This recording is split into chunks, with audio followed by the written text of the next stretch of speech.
उसे एक अच्छे शिष्य की तलाश है, एक अच्छा शिष्य उसे एक अच्छे गुरु की तलाश है। दोनों गुरु शिष्यों की तलाश इस गंगा तट पे समाप्त हो गई। परीक्षित महाराज ने सुखदेव जी वहां पे आए। सुखदेव जी को आते देखकर सुखदेव जी के पिता वेदव्यास जी के पिता ऋषि पराशर जी सभी अपने स्थान को छोड़ के खड़े होके सुखदेव जी का आवाहन कर रहे थे, उनका स्वागत कर रहे थे। आइए हम सभी मिलके सुखदेव जी के स्वागत गीत का आनंद लेते हैं। हरि की कथा सुनाने वाले, प्रभु की कथा सुनाने वाले, तुमको लाखों प्रणाम, तुमको लाखों प्रणाम। हरि की कथा सुनाने वाले, प्रभु की कथा सुनाने वाले, तुमको लाखों प्रणाम, तुमको लाखों प्रणाम, तुमको लाखों प्रणाम, तुमको लाखों प्रणाम।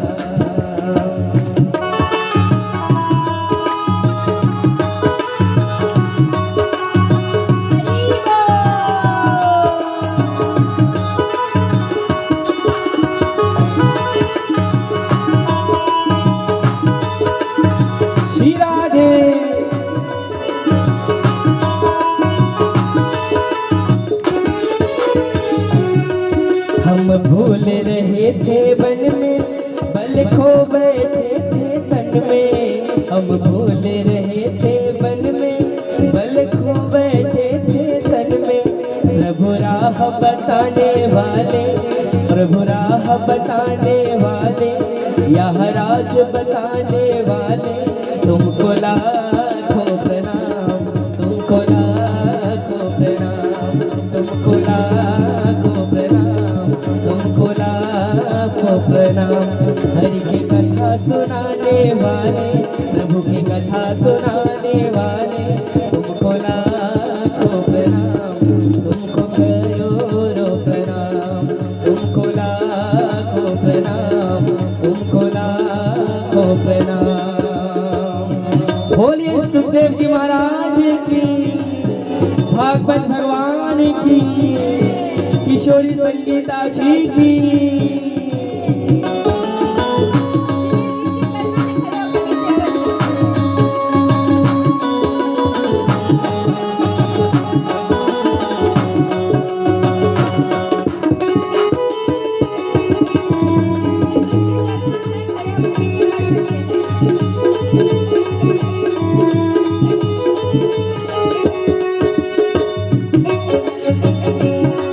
लेकर विषयों के प्याला जा रहे थे यम के गाला, लेकर विषयों के प्याला जा रहे थे यम के गाला। अमृत पान कराने वाले, प्रभु सुधा पिलाने वाले, अमृत पान कराने वाले, प्रभु सुधा पिलाने वाले, तुमको लाखों प्रणाम, तुमको लाखों प्रणाम, तुमको लाखों प्रणाम, तुमको लाखों प्रणाम।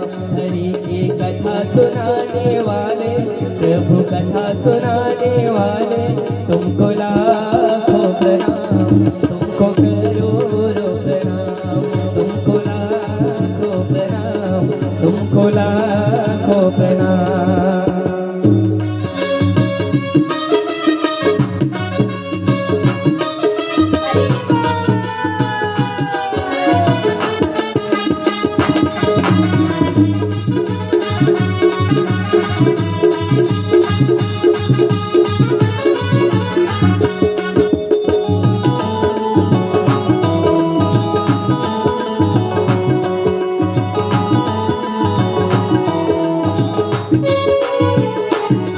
तुम घट घट अंतर्यामी, हम पतित और अभिमानी। तुम घट घट अंतर्यामी, हम पतित और अभिमानी। प्रभु दर्श कराने वाले, हरि दर्श कराने वाले, तुमको लाखों प्रणाम, तुमको लाखों प्रणाम, तुमको करोड़ों प्रणाम, तुमको लाखों प्रणाम, तुमको अरबों प्रणाम। कथा सुनाने वाले, हरि की कथा सुनाने वाले, तुमको लाखों प्रणाम, तुमको लाखों प्रणाम, तुमको लाखों प्रणाम, तुमको लाखों प्रणाम, तुमको लाखों प्रणाम, तुमको लाखों प्रणाम, तुमको करोड़ों प्रणाम, तुमको लाखों प्रणाम। बोलिए सुखदेव जी महाराज की, भक्त वत्सल भगवान की, भक्त के आनंद की। एक बार प्रेम से बोलिए।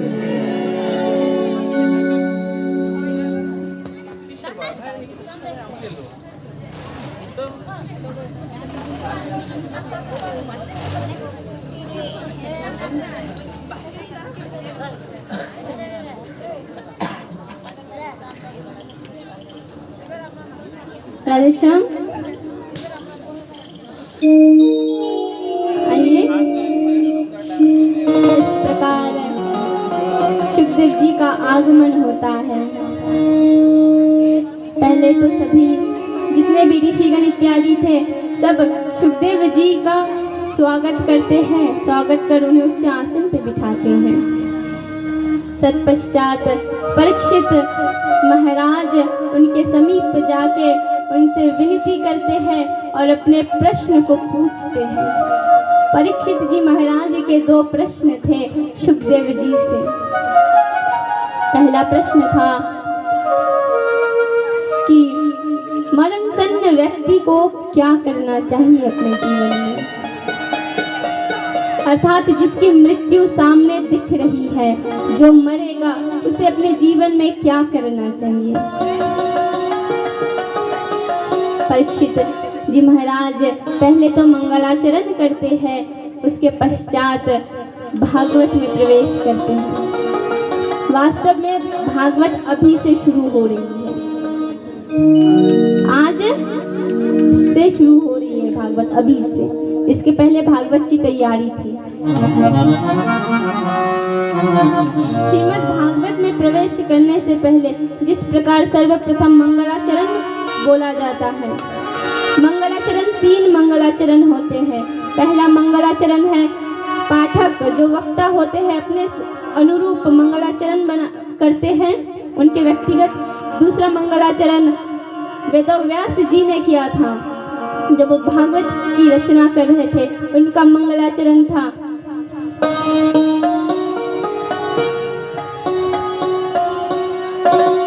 और तीसरा मंगलाचरण करते हैं सुखदेव जी। यहाँ 3 मंगलाचरण किया जाता है भागवत में। उनका वेदव्यास जी का मंगलाचरण था जन्मदस्य यतुन व्यतितरताश्वचर्थस्विज्ञ सराढतेने ब्रह्महिताय आदिका विमुक्तिस्सुराय तेजो वृमृदा यथा विनिमय यत्र त्रिस्वर्गमृषधाम्न सवेन सदनिरस्ते कुहुकम सत्यम परम धीमहि।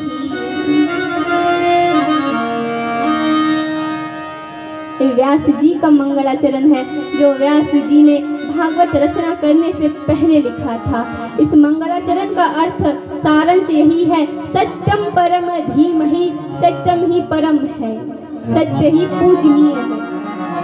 और यह भागवत में प्रभु का स्वरूप भी सत्य बताया गया है, सच्चित और आनंद, अर्थात सत्य भी प्रभु का स्वरूप है। इसी प्रकार सुखदेव जी ने भी मंगलाचरण करने के बाद भागवत में प्रवेश किए और परीक्षित जी ने उनसे प्रश्न पूछा, मरणसन्न व्यक्ति को क्या करना चाहिए जीवन में। तब सुखदेव जी महाराज कहते, परीक्षित, मरणसन्न व्यक्ति के लिए जीवन में एक ही करने योग्य कर्म है, और वो है भगवान का गुणगान। जिसे पता है कि हम मरेंगे, वो भगवान का गुणगान करते हैं। यहाँ पे सबको पता है कि हम मरेंगे। किन किन को पता है कि हम मरेंगे? बहुत से लोगों को नहीं पता कि हम मरेंगे। नहीं मरना है, इसमें कोई बड़ी बात नहीं, सब मरेंगे। अर्थात मृत्यु को हमेशा ध्यान रखना चाहिए। जब जब मानव मृत्यु को ध्यान रखता है, तब तब उसके कर्म अच्छे होते हैं, तब तब उसके मुख से जो भगवान की बातें निकलती है अच्छी लगती है। भगवान की बातें वो करता है, भगवान का गुणगान करता है, क्योंकि उसे पता है कि मैं एक दिन मरूंगा और जिस दिन मैं मरूंगा उस दिन अपना कोई नहीं संसार में, उस दिन वो ऊपर वाला है। किसी ने कहा है জীবন বেলা ডুবলো আমার আসলো ঘন রাত তোমায় ছেড়ে গোবিন্দ আমি নিলাম যার পাশ অন্তিম সময় তারাই আমার দিল না যে সাথ ভব মাঝে ডুবি আমি ধরি ধরো আমার হাত। রাধে রাধे। अर्थात ये जो जीवन है, जीवन का जो सूर्य है उदय हो भी गया, अब अस्त होने को है। जीवन भर अपना अपना करते रहे, जीवन भर कोई अपना नहीं। मृत्यु के बाद पता चलता है मैया कौन अपना है कौन पराया है। मृत्यु होने में देरी, आपको घर से बाहर निकालने में देरी नहीं है। जिस दिन भगवान ने हमें छोड़ दिया ना मैया, 2 घंटे भी कोई हमें अपने साथ नहीं रखेगा। पहले घर द्वार छूटे, जिसे हम जीवन भर अपना अपना अपना कहते रहे। ये मेरा है, वो मेरा है, ये खेत मेरा है, वो जमीन मेरी है, गाड़ी मेरी, घर मेरा, बंगला मेरा, पैसा मेरा, ऐश्वर्य शौहरत सब मेरा। अरे तुम हो कौन, पहले ये तो सोचो। सब कुछ तुम्हारा है, तुम कौन हो? जो मेरा है वो नहीं है मेरा। अर्थात जिसे हम कहते हैं ना ये मेरा है, अर्थात सोचने में ना वो हमसे भिन्न है, अलग है, तभी वो मेरा है। किसी ने प्रश्न किया आपका नाम क्या है? मैंने कहा संगीता। क्यों? अच्छा। तो उन्होंने कहा कि ये जो संगीता है ये तुम्हारे कौन से अंग का नाम है? हाथ का नाम है संगीता? नहीं। क्यों? संगीता का हाथ है, हाथ का नाम संगीता नहीं है। अर्थात तुम संगीता हो, तुम्हारा अंग संगीता नहीं है। इसीलिए जिसे तुम अपना मानते हो ना, ये जो मन कहते हैं ना मेरा मन है, मन भी तुम्हारा नहीं है। तुम मन नहीं हो, इसलिए मन तुम्हारा है। अर्थात तुम मन नहीं हो, मन भी अलग है तुमसे। तुम केवल आत्मा हो और आत्मा कभी मरता नहीं है। श्रीमद् भगवद गीता में कहा गया है नैनम छंदन्ति शस्त्राणि नैनम दहति पावकाः। अर्थात ये जो आत्मा है इसे ना काटा जा सकता है, जलाया जा सकता है, ना ही पिघलाया जा सकता है। ये जो आत्मा है, तो मैं कौन हूँ? आत्मा। मैं बस आत्मा हूँ और ये आत्मा परमात्मा का तत्व है, अर्थात परमात्मा है। तो जिस दिन ये तत्व निकल जाएगा मेरे इस शरीर से और परमात्मा में पुनः विलीन हो जाएगा, उस दिन ये शरीर भी तुम्हारा नहीं है। इस शरीर को ले जाएंगे, चिता पे चढ़ा देंगे और आग लगा देंगे। खाना बनाते समय यदि थोड़ा सा छींटा लग जाए गरम तेल का तो आह निकलती है, कितना जलन होता, कितना दर्द होता है। तो मैया कभी सोचा है ये पूरा जो शरीर, पूरा जो आग में जिस समय जलता होगा मृत्यु के बाद, तब आह क्यों नहीं निकलती? सोचा है कभी? तब आवाज क्यों नहीं निकलती? तब अपने क्यों नहीं आते हैं? और सबसे पहले तो मैया आग लगाने के बाद देखना सब दूर हट जाते हैं। क्यों? आग का ताप बहुत होता है, सहन करने योग्य नहीं होता आग का ताप। उस दिन सब अपने दूर हट जाते हैं। जलो जलो तुम अकेले, कोई तुम्हारे साथ जलेगा मैया? कोई जलेगा? संसार में ऐसा कोई अपना नहीं है जो हमारे साथ चिता पे जलेगा। उस दिन जलना अकेले को है, उस दिन जलना खुद को है। उस दिन साथी कोई नहीं, सहारा कोई नहीं। उस दिन बस एक ही सहारा है और वो है मेरे गोविंद। मैया ये जो सोना चांदी पहने हैं ना, एक बार इस तत्व को, इस परम तत्व को निकलने दो। मैया चिता पे चलाने से पहले उसका बंटवारा होता है। कहता है कान का बहू लेगी, हाथ का बेटी, गले का नाती पोते। ऐसा संसार है। मृत्यु हुई बाहर निकाले, पहले बंटवारा होता है सामान का, हाथ का कौन लेगा, गले का कौन लेगा, कान का कौन लेगा। उस दिन कौन अपना कौन पराया समझ आ जाता है। तो जीवन को इतना व्यर्थ मत बनाओ। हम सोचते हैं कहीं पूजा जाते हैं सत्संग में तो सोचते हैं टाइम नहीं है, बच्चे क्या करेंगे क्या नहीं करेंगे, सोचते हैं ना खाएंगे कि नहीं खाएंगे। मैया जिस दिन हम चले जाएंगे उस दिन क्या बच्चे नहीं खाएंगे? जिस दिन हम मृत्यु को प्राप्त हो जाएंगे, मर जाएंगे, उस दिन बच्चे नहीं खाएंगे? खाएंगे। आज समय नहीं है सत्संग में जाने का कि बच्चे भूखे ना रह जाए, तो उस दिन क्या बच्चे भूखे नहीं रह जाएंगे जिस दिन इस दुनिया को छोड़ के चले जाएंगे? हमारे जाने के बाद दुनिया रुकी रहेगी ज्यादा से ज्यादा 1 महीने क्रियाक्रम तक। 1 महीने के बाद सबका पुनः गाड़ी चालू, काम का पैसे का। कोई किसी के लिए नहीं रुकता संसार में, सब अपना करते ही रहते हैं। ये तो हम पागल हैं, हम सोचते हैं यदि हम कहीं जाए बच्चे क्या करेंगे।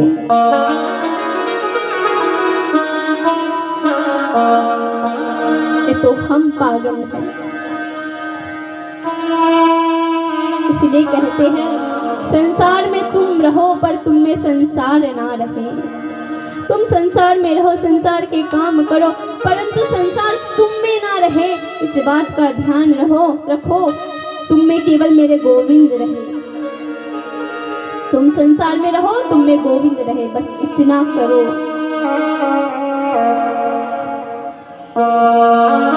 इसी प्रकार तत्व की बातें कहते हैं परीक्षित को। परीक्षित सुनता है और उसे आभास होता है कि हाँ ये सच है, सत्य है कि जीवन में अपना कोई नहीं है। जीवन में केवल यदि अपना है तो मेरे गोविंद है, मेरे कृष्ण है। सबका सहारा गोविंद। जिसका पाँव नहीं है उसका पाँव बन जाता है मेरा गोविंद। जिसकी आंखें नहीं है उसका आंख बन जाता है मेरा गोविंद। जिस बोलने की क्षमता नहीं है, जिसमें उसकी जुबान, उसके लफ्ज बन जाते हैं मेरे गोविंद। जिसका जो नहीं है उसके वो सब बन जाते हैं मेरे गोविंद। कहिए राधे राधे।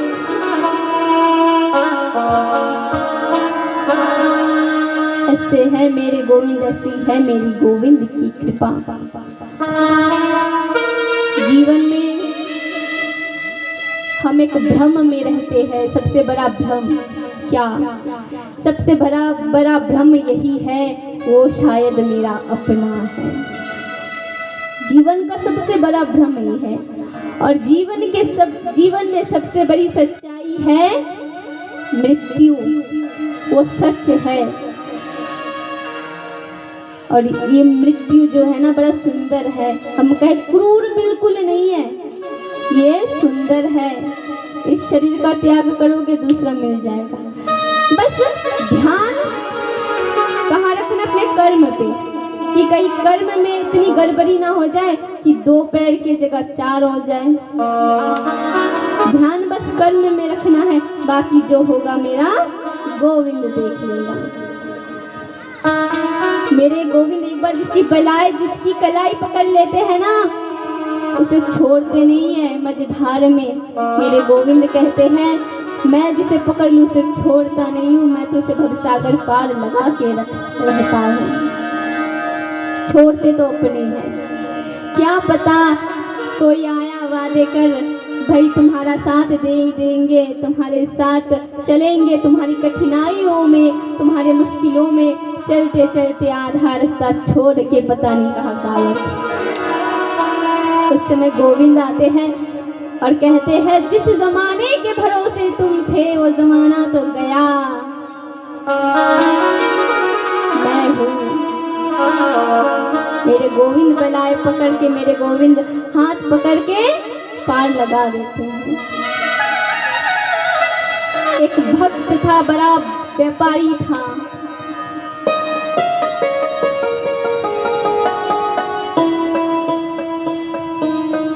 बहुत अमीर था, तो जब भी चलता था उसके साथ 2 और कदमों के निशान चलते थे।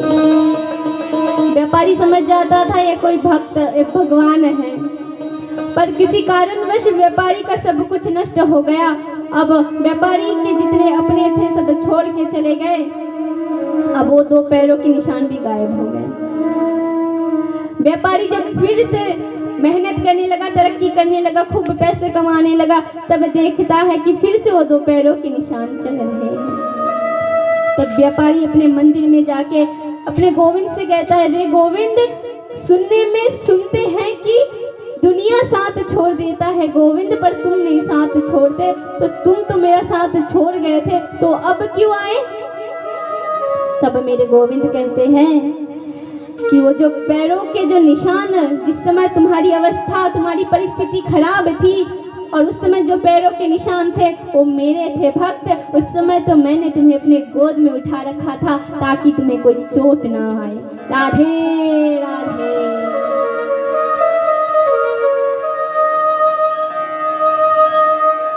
इसी प्रकार सुखदेव जी परीक्षित को बहुत सी कथाएं, बहुत से प्रसंग सुनाते हैं। मैया, हमारे पास तो अधिक समय नहीं है, हम चाहे भी तो अब हो नहीं सकता। 3 दिन की कथा है, बहुत से प्रसंग परीक्षित ने सुने, सुखदेव जी ने सुनाए। अंत में परीक्षित ने सुखदेव जी से प्रश्न किया, हे गोस्वामी जी, बहुत से प्रसंग तो सुने, पर एक मेरा मन चाहा प्रसंग में मुझे सुनाए। सुखदेव जी ने कहा, कैसा प्रसंग सुनोगे तुम? परीक्षित कहते हैं, मुझे मेरे गोविंद का प्रसंग सुनना है, मुझे मेरे गोविंद के बारे में सुनना है, मुझे मेरे गोविंद के बारे में जानना है। तब परीक्षित के प्रश्न को सुनने के पश्चात सुखदेव जी उन्हें केवल इतना बताते हैं कि भगवान का जन्म कारागार में हुआ, पले बड़े गोकुल में 5 वर्ष के हुए, वृंदावन में चले गए, उसके बाद मथुरा में जाके कंस का वध किया, फिर द्वारिका चले गए। इतना सा कहा। अब परीक्षित मुंह खोल के सुखदेव जी की ओर देख रहे हैं। क्यों? बहुत क्रोधित हो गए। अब कहते हैं, गोस्वामी जी, इतनी सी है क्या मेरी कृष्ण की कथा? गोस्वामी जी कहते हैं, नहीं, कृष्ण कथा ऐसी है जिसका अंत नहीं है। तो गोस्वामी जी, मुझे मेरे कृष्ण की कथा ना बहुत सुननी है, मुझे मेरे कृष्ण की कथा विस्तार से सुनाए। तब परीक्षित की यह वाणी सुनने के बाद सुखदेव महाराज को, सुखदेव मुनि को बहुत प्रसन्नता मिली। भक्त हो तो ऐसा कि भगवान की बातें जितनी सुने फिर भी लगे कम है, और सुनना है, और सुनना है। मन में जिज्ञासा, मन में वो उत्सुकता बनी रहे कि और सुनना है भगवान की बातें। वही परिस्थिति परीक्षित की है कि मुझे और जानना है भगवान के बारे में।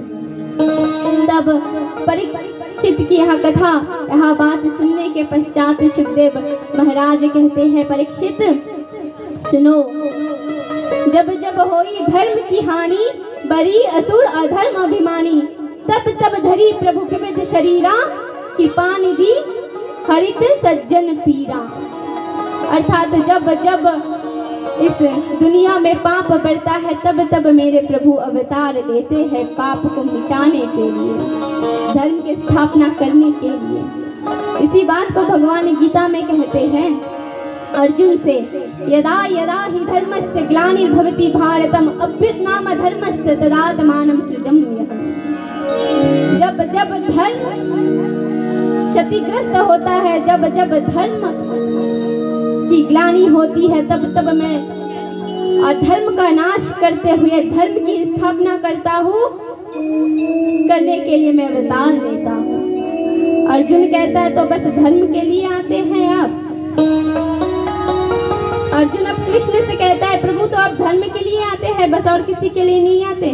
तब दूसरे ही श्लोक में भगवान कहते हैं, मैं साधुओं के लिए भी आता हूँ। परित्रणाय साधूनाम विनाशाय चतुष्कृतम धर्म संस्थापनाय संभवामि युगे युगे। अर्थात मैं धर्म की स्थापना करने के लिए भी आता हूँ, और मैं साधुओं का परित्राण अर्थात साधुओं का उद्धार करने के लिए भी अवतार लेता हूँ। अब तीसरा प्रश्न अर्जुन कृष्ण से करता है, तो बस इसी दो के लिए आते हैं, साधु और धर्म के लिए? तब भगवान कहते हैं, मैं केवल साधु या धर्म के लिए नहीं, मैं अर्थ, वेद, धर्म, स्त्री और गौ के लिए अवतार लेता हूँ। तब अर्जुन कहते हैं, प्रभु इतना बड़ा पक्षपात? भगवान कहते हैं, इसमें पक्षपात क्या है? प्रभु आप स्त्रियों के लिए अवतार लेते हैं तो पुरुषों के लिए अवतार नहीं लेते? मेरे गोविंद मुस्कुरा देते हैं और कहते हैं, संसार में पुरुष है कौन? इस संसार में सब प्राकृतिक है, सब नारी है, पुरुष केवल मैं एक हूँ।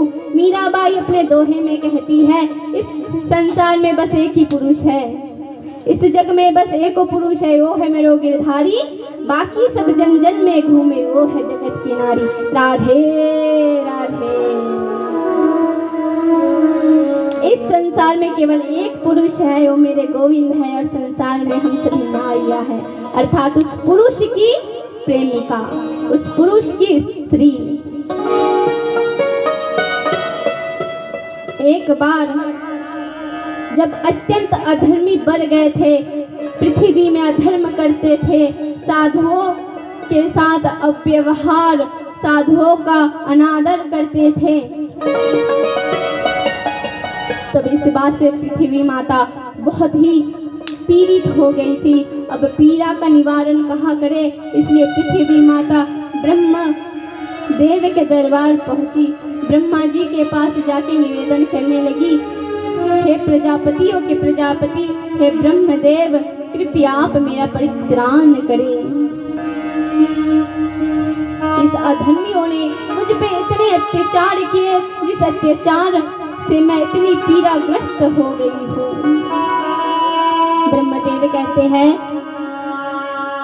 हे माता, मैं कुछ नहीं कर सकता, आपका यदि कोई कुछ कर सकता है, आपका परित्राण कर सकता है, तो वो केवल मेरे श्री हरि हैं। तब सभी देव गंधर्व इत्यादि को लेके ब्रह्मा जी जो गौ माता अर्थात पृथ्वी माता को लेके क्षीर सागर में गई, वहां जाके श्री हरि से निवेदन करने लगी।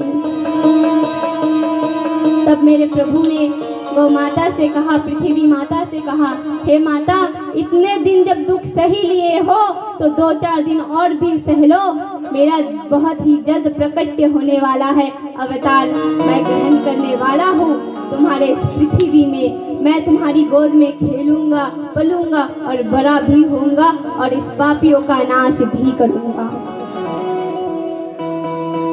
यहाँ दिलासा दे के पृथ्वी को भेज दिया। पृथ्वी बहुत प्रसन्न हो गई कि भगवान आएंगे। पृथ्वी अपने स्थान पे आ गई तो ब्रह्मा जी ने प्रभु से कहा, आप अवतार लेंगे तो कहाँ? तब प्रभु ने कहा, मैं वसुदेव और देवकी के घर अवतार ग्रहण करूंगा। अब इसी से यदुवंश की ओर चलते हैं। यदुवंश से एक शाखा निकली भोज्य वंश, जिसे भोज्य वंश के नाम से जाना जाता था। उस भोज्य वंश में राजा देवसेन अर्थात देवक और उग्रसेन हुए, और यदुवंश में सूरसेन के पुत्र हुए वसुदेव जी। इधर देवक के घर में देवकी का प्रकट्य हुआ, देवकी का जन्म हुआ। उधर सूरसेन जो उग्रसेन थे, उनके घर में कंस जन्मे थे। कंस और देवकी 2 चचेरे भाई बहन थे। इधर कंस जो था बड़ा अत्याचारी दुराचारी था। एक दिन उन्होंने अपने ही पिता उग्रसेन को पकड़ के कारागार में बंदी बना लिया। सब जितने देवकी के जितने भी बहन थे, देवक की जितनी भी पुत्रियां थी, सबका विवाह हो गया। बस एक देवकी बची थी। घर में ये बात हो रही थी कि देवकी का विवाह कराना है, किससे कराए? तब कंस कहता है, मेरा एक मित्र है, नाम है उसका वसुदेव, जो बड़े ही गुणवान, रूपवान, चरित्रवान, सत्यवान और धनवान है। इसमें एक बात स्पष्ट हो जाती है, यदि माता पिता पुत्र देखे अपनी बेटी के लिए संबंध बनाए तो धनवान देखते हैं, और यदि बेटियां अपने लिए खुद रिश्ता ढूंढने लगे तो रूपवान देखते हैं। गुणवान गयो, अब गुण से किसी का कोई लेना देना नहीं है। माता पिता धनवान और बिटिया हमारी रूपवान, गुणवान किसी को नहीं चाहिए। परंतु वसुदेव जी गुणवान भी थे। सबने यहाँ रिश्ता स्वीकार किया क्योंकि सबको पता था वसुदेव जी बहुत ही गुणवान शासक है, बहुत ही गुणवान राजा है। अब कंस यहाँ प्रस्ताव मिलने के पश्चात सभी ने स्वीकार किया, हाँ चलो देवकी और वसुदेव जी का विवाह हो। विवाह बड़े धूमधाम से हुई, बहुत धूमधाम से। विवाह होने के पश्चात अब वसुदेव जी को और देवकी माता को अपने घर जाना है, तो कंस कहता है कि जो देवकी है उसे ससुराल मैं छोड़ने जाऊंगा। सब मान जाते हैं कि ठीक है चलो जाएगा तो जाएगा। अब कंस देवकी को और वसुदेव जी को लेके चलते हैं उसके घर, तो आधे रास्ते में ही प्रकृति में परिवर्तन आने लगे। परिवर्तन कैसे कहते हैं भी, परिवर्तन अर्थात यहाँ परिवर्तन कोई प्राकृतिक का नहीं था, यहाँ परिवर्तन देवताओं द्वारा किया गया था। परिवर्तन करते हैं और उसी समय आकाशवाणी होती है, हे दुराचारी कंस, अत्याचारी कंस, जिस बहन देवकी को तुमने प्रेम से उसके ससुराल विदा करने जा रहा है, इसी देवकी के अष्टम गर्भ का संतान तेरी मृत्यु का कारण बनेगा। यह खबर जब कंस को मिली तो कंस की बुद्धि बिगड़ गई। दुराचारी कंस तुरंत अपने रथ से नीचे उतरा और देवकी की कलाई पकड़ के और उसके केश को पकड़ के घसीटते हुए रथ से नीचे उतार दिया। अब जैसे ही कंस ने अपनी तलवार निकाली कि अब वो देवकी का वध करेंगे, उसी समय वसुदेव जी कंस के सामने हाथ जोड़ के खड़े हो गए। अब वसुदेव जी कहने लगे, महाराज कंस, आपको ये शोभा नहीं देता कि आप अपनी ही बहन का वध करें। तो कंस कहता है वध नहीं करे तो क्या करे, इसके अष्टम गर्भ का संतान मेरी मृत्यु का कारण बनेगा। तब वसुदेव जी कहते हैं, आकाशवाणी में कहा गया कि संतान मृत्यु का कारण बनेगा, देवकी नहीं। तो मैं वसुदेव सत्यवान राजा, मैं आपको यहाँ वचन देता हूँ कि देवकी के जितने पुत्र होंगे मैं आपको सौंप दूंगा।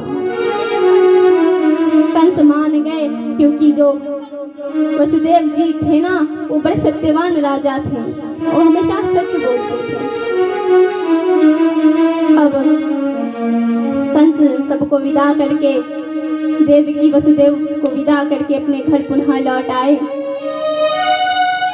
विवाह को 1 साल हो गए। 1 साल के बाद एक पुत्र का जन्म हुआ देवकी के गर्भ से, नाम था कीर्तिमान। जैसे ही उस बालक का जन्म हुआ, जैसे ही उस बालक का जन्म हुआ, उसी समय वसुदेव जी सूती का गृह में जाकर उस बालक को देवकी के हाथ से छीन और मथुरा चले कंस को वह बालक देने। जैसे ही कंस के हाथ में वह नन्हा सा बालक रखा तो कंस को थोड़ी सी उनमें माया मोह जगने लगी कि छोटा सा बालक है, ये क्या मेरी मृत्यु का कारण बनेगा। और आकाशवाणी ने तो कहा था कि अष्टम गर्भ का बालक ही मृत्यु का कारण बनेगा, और ये तो प्रथम है।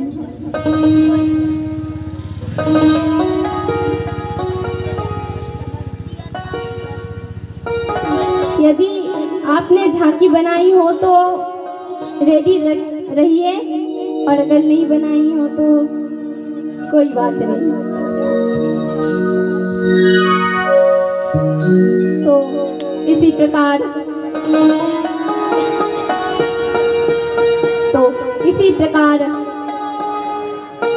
कंस सोचता है कि छोटा सा बालक है, इतना लाड दुलार, इतना प्यारा, ये क्या मेरी मृत्यु का कारण बनेगा।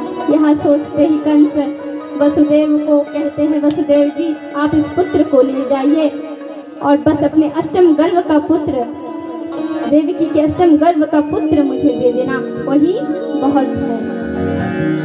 अब यह सब कुछ दृश्य ऊपर से नारद जी देख रहे थे। नारद जी ने सोचा यदि कंस इसी तरह अच्छे बन गए तो भगवान का अवतार कैसे होगा। नारद जी आए, नारद जी की वचन सुन के कंस की बुद्धि बिगड़ी। कंस ने तुरंत अपने सैनिकों को भिजवा दिया और उस बालक को ले आया, साथ ही देवकी और वसुदेव को बंदी बना के कारागार में डाल दिया। जैसे उस संतान को लाया, उस संतान को कंस ने पत्थर पे पटक के उसके प्राण निकाल दिए। इसी प्रकार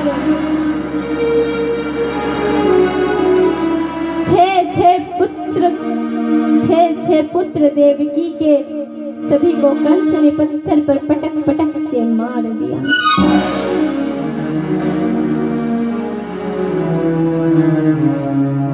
अब 7वां बालक आने वाला था। अब भगवान श्री हरि योग माया को निर्देश देते हैं, आदेश देते हैं। भगवान कहते हैं, हे योग माया तुम जाके मेरा मार्ग प्रशस्त करो, अब मेरी लीला का समय शुरू हो गया है। तुम्हें जब जब मैं जो करने को बोलूं तुम वो करना बस। माया देवी कहती ठीक है। अब 7वें गर्भ में, 7म गर्भ में स्वयं अनंत भगवान देवकी के गर्भ में प्रवेश करते हैं। कहिए अनंत भगवान की। अनंत भगवान अर्थात शेषनाग जी देवकी के 7म गर्भ में प्रवेश करते हैं। परंतु भगवान योग माया से कह के देवकी के 7म गर्भ को संकर्षण कर रोहिणी की माता के गर्भ में प्रविष्टित कर देते हैं। यह बात कंस को पता चलती है कि देवकी का जो 7म बालक था, 7वां बालक था, वो नष्ट हो गया। कंस की बुद्धि फिर से बिगड़ी। कंस ने सोच लिया कि अब शुरू हो चुकी है भगवान की लीला। अब भगवान के आने का समय है, अर्थात अष्टम गर्भ का समय है देवकी का। अब भगवान कहते, भगवान गर्भ में प्रवेश नहीं करते। भगवान आने से पहले वायु गर्भ होता है, अर्थात गर्भ में वायु का प्रवेश रहता है। जब भगवान आते हैं तो अपने आविर्भाव में आते हैं, गर्भ में भगवान प्रवेश नहीं करते। केवल उत्तरा के गर्भ में ही भगवान ने प्रवेश किया, अन्यथा किसी के गर्भ में भगवान प्रवेश नहीं करते। अब भगवान के आने का समय है तो सभी देवताएं आके अब इस कारागार में स्तुति करने लगी कि अब भगवान आएंगे। स्वागतम कृष्णा सुस्वागतम कृष्णा स्वागतम कृष्णा सुस्वागतम कृष्णा। सभी भक्त साथ में गाइएगा। अगर सभी भगवान को पुकारेंगे तो भगवान बहुत ही जल्दी आएंगे। तो सभी भक्त मिलके पुकारते हैं, स्वागतम कृष्णा सुस्वागतम कृष्णा।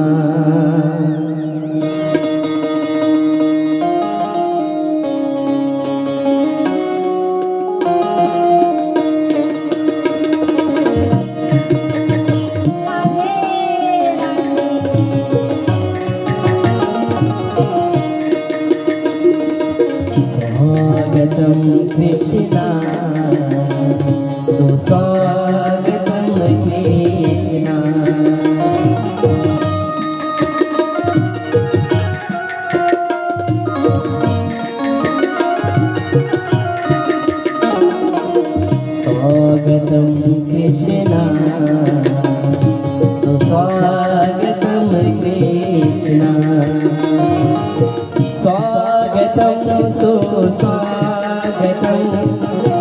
स्वागतम सुस्वागतम शरणागतम कृष्णा।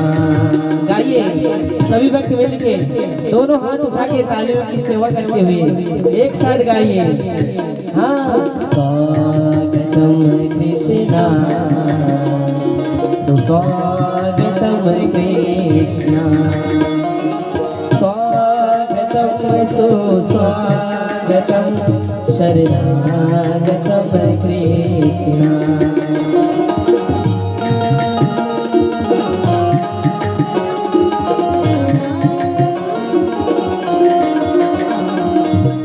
स्वागतम कृष्णा सुस्वागतम कृष्णा,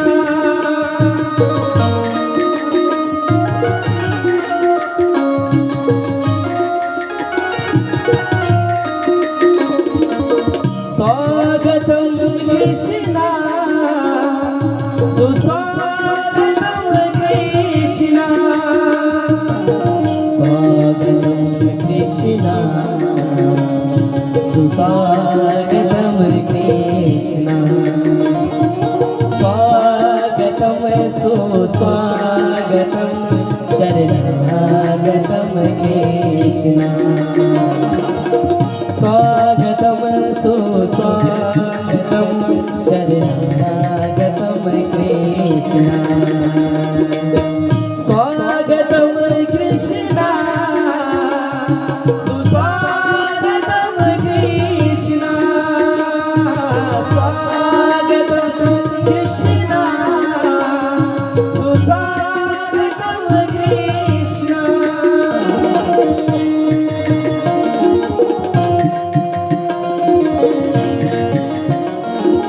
गाइए सभी भाई।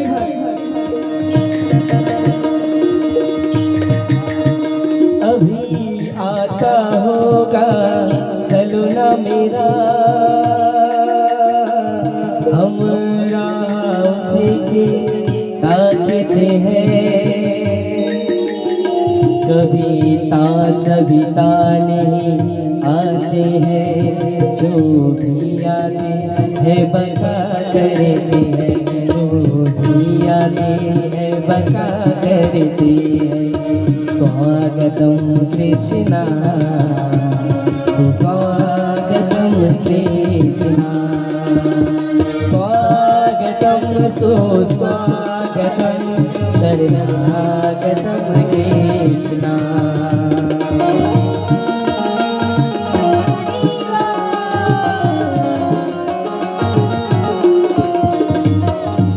स्वागतम कृष्णा सुस्वागतम कृष्णा, स्वागतम कृष्णा सुस्वागतम कृष्णा, सुस्वागतम सुस्वागतम सुस्वागतम कृष्णा।